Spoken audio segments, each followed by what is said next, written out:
And at last, our dream home is complete, and we'll be moving in a week. In the midst of it all, my husband dropped a bombshell. Seems like Mom and the others have started packing up too. What? Is your mom moving too? Huh? What are you talking about? Of course they are moving to the new house. Wait, by new house, do you mean your mom bought a house too? Are you out of it? The new house is the one we bought. Wait, what do you mean? My name is Maria, a 34-year-old corporate employee. I've always been dedicated to my work, prioritizing it over romance. This focus allowed me to be promoted at an early age, be entrusted with various tasks, and often land in positions with responsibility. I work for a pharmaceutical company, where my role is to visit healthcare professionals, such as doctors, to provide, collect, and convey information about the quality, effectiveness, and safety of our products. I am busy traveling to various hospitals daily and preparing presentations on new drugs for doctors, even when I return to the office. My workaholic tendencies are such that my parents have often suggested, if you can't find a good man, why not go on blind dates? To which I always retort, I don't have time for that. Going on blind dates willy-nilly? I don't want to be so indiscriminate.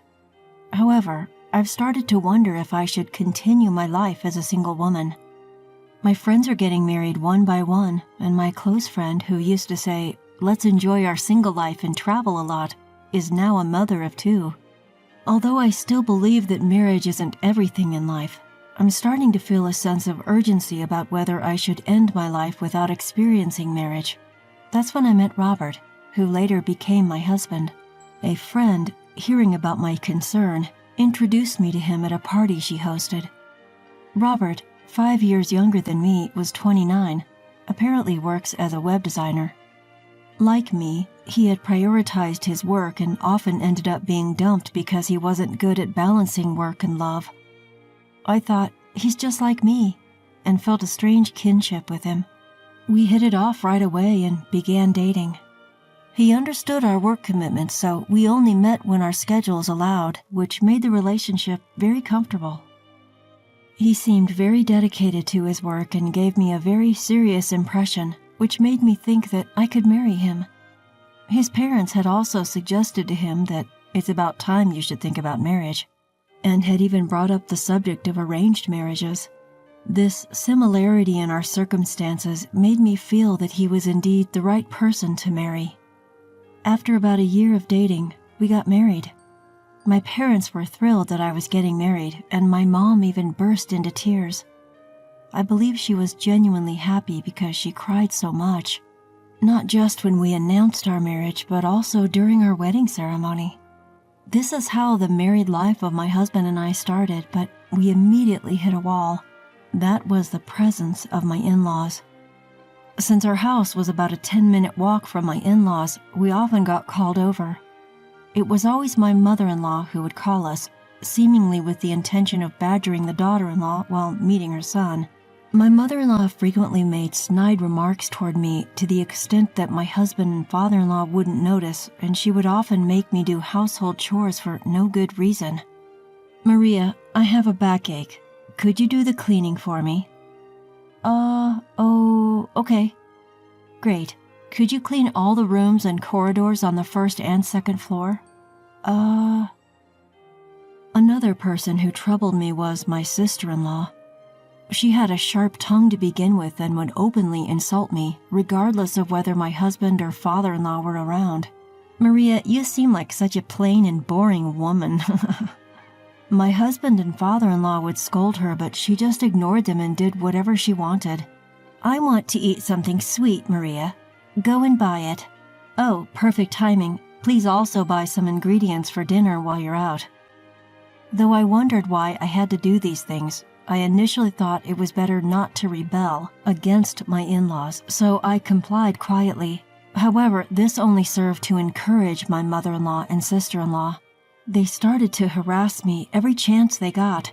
After that, I grew weary of visiting my in-laws and started telling my husband, I don't want to go.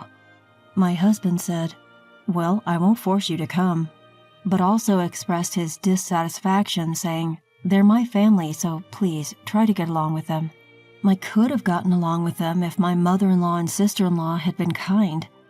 Since my husband didn't forcibly take me, I was able to avoid going to my in-laws for a while, but I had to go during Christmas and Thanksgiving because it was hard to decline those invitations after usually refusing them.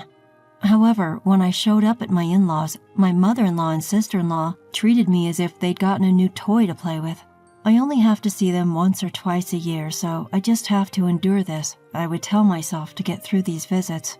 If it weren't for the situation with my in-laws, my married life with my husband would have been close to ideal.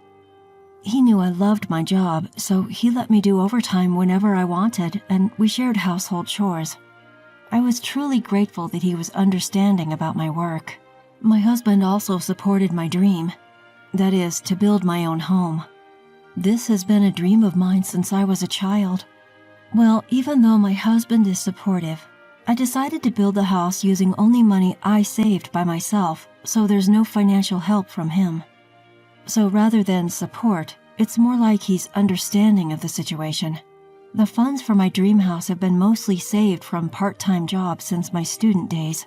It's not something to openly brag about, but I have a pretty good salary at my company, so I was able to save a decent amount each month. This is one of the reasons why I was able to prepare enough funds at this age, I think. Finally, the funds for my dream house reached the necessary amount, so I promptly requested a construction company. Floor plan and design and such, I had researched variously since long ago, so I was able to smoothly convey my wishes. So I was thinking of making this your workspace, Robert. Since your web design job is often working from home, I thought you'd find it relaxing if it's a place with good sunlight and a nice outside view. That sounds great. I'm really happy. Thank you. The dream house is quite far from my in-laws, so my mother-in-law and sister-in-law probably won't be able to visit often. Excitedly, I waited for the house to be completed, and finally our dream house was completed, and we decided to move in a week later. In the midst of all this, my husband made a surprising remark. My parents have been packing up quite a bit, too. What? Are your parents moving? What? Of course, they're moving to the new house. Wait, the new house? Did your parents buy a house too? Are you spacing out? The new house is our house.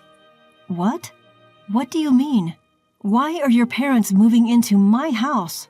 Why? Well, when I talked about the new house, they said they wanted to live there too. What?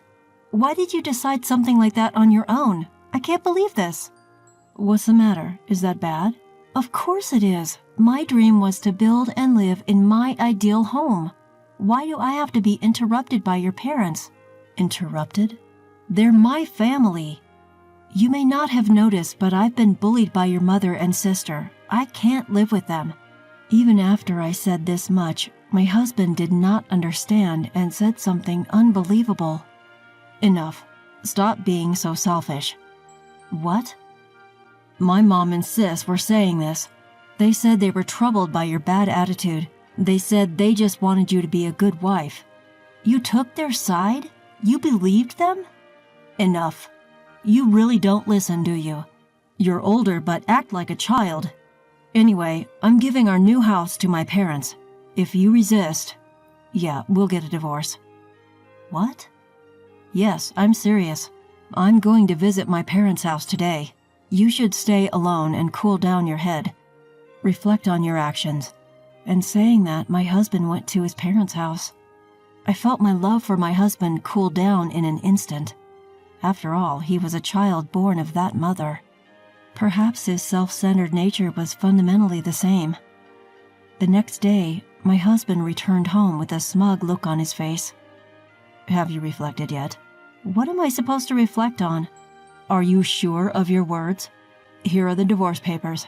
I've already filled out my part. Didn't I tell you? I'm serious. If you're not repentant, we're getting a divorce. Think you can remarry at your age? Just stop being stubborn and listen to what I'm saying.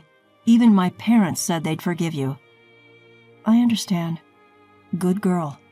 If you've learned your lesson, don't defy me again. I can't believe I didn't see my husband's true colors until now. Maybe he showed his true colors when I got a valuable new house. It seems like he's the type who becomes arrogant when he succeeds. I'm glad I found out before we started living together. I immediately filed the divorce papers and handed in at the city hall. We're no longer husband and wife, and I no longer have to let his family into my house. Luckily, to make me reflect, he had been staying at his parents' house for a few days, so I was able to move all my belongings to the new house first. The new house was just as I had imagined. Every corner of it was exciting. I bought new furniture and appliances and replaced them with the ones I had chosen, so I was filled with happiness just being in this space. Then, my ex-husband came to visit the house. When I looked at the video from the intercom, it seemed he had brought his parents and sister with him. Oh, I forgot to tell him that I had filed the divorce papers. When I answered the intercom, my ex-husband said irritably, "Open up quickly." "Sorry, I can't do that." "Huh? What are you messing around for? Let us in." "Damn, what do you mean moving in all by yourself without telling us?" "Sorry, I forgot to tell you." "I'll forgive you, just let us in now." "That's why it's impossible." What I forgot to tell you was that I had filed for divorce." "What? What do you mean?" "That means I've submitted the divorce papers you gave me. We're no longer husband and wife. That's why I can't let you all in this house." "You can't be serious." "Hey, Robert, what's this about a divorce? Didn't you two agree to live together? And even if you were divorced, the house is marital property, right? Why is the wife occupying it?" "That's right, our son should have a right to live here too." "Robert, didn't you explain it properly? This house is entirely in my name as I paid for it in full." Through the video intercom, it was clear that my former in-laws were at a loss for words.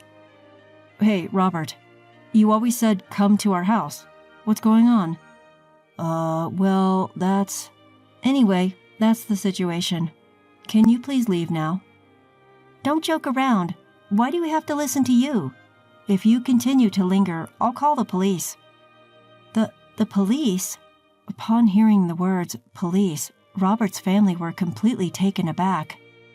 Then the father-in-law apologized to me, saying, "I'm sorry, Maria, we'll leave, so please don't call the police."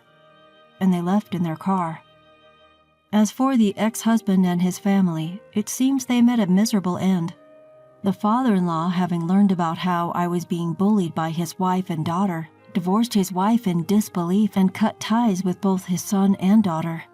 Incidentally, since they mistakenly thought they could move into my new home, they had already put up their house for sale. So the mother-in-law and sister-in-law, abandoned by the father-in-law, had no choice but to depend on Robert, who now supports them while being blamed by the two for "it's your fault." I wish them well as they continue to shift blame on each other and lead a life of poverty. It serves them right. On the other hand, I'm living very comfortably in my new home and often invite my parents and friends over to have a good time.